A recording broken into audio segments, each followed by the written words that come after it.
Good evening and thank you for watching 10 News at 6. I'm Katie Inman. Chase Smith has the night off. We start with breaking news just into our newsroom in the last couple of hours. Former President Jimmy Carter is dead. The Carter Center says he died at his home in Plains, Georgia today. He was 100 years old. The former president dedicated his life to fostering international peace. Carter entered hospice care in February 2023. His wife of 77 years, Rosalind, died in November of 2023.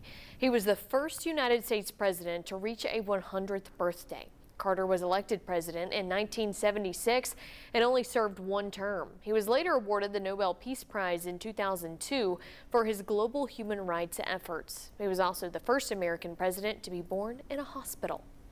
The former president had many ties to East Tennessee as well. This is footage from Carter's visit to Knoxville and Oak Ridge science facilities in 1978. He came back again in 1982 for the World's Fair in Knoxville, 1 year after he left office.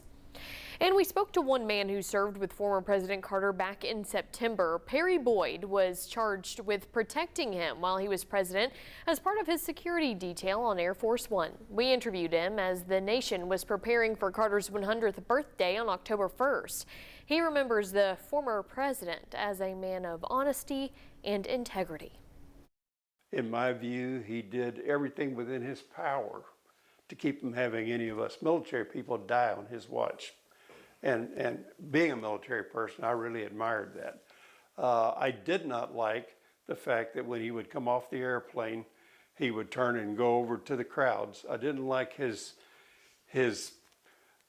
desire to run out into the crowds where we couldn't really keep a good watch on. Neither did the Secret Service like that.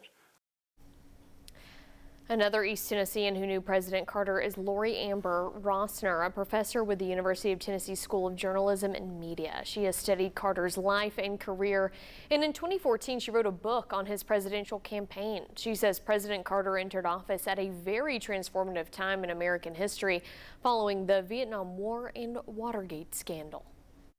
He ran as a moral reformer. He promised to be as good as the American people. He promised to lead with honesty and integrity, and overall I think that he achieved that promise. Rosner's book is titled Jimmy Carter and the Birth of the Marathon Media Campaign. In a statement after she learned of his death, she says that Jimmy Carter lived an exemplary life devoted to public service and human rights, and generations will remember him not for the long gas lines that accompanied the final years of his presidency, but as an ex-president with his hammer and Bible in hand, building homes for the poor and teaching Sunday school. Plans for his funeral have not yet been announced, but are expected to come out soon.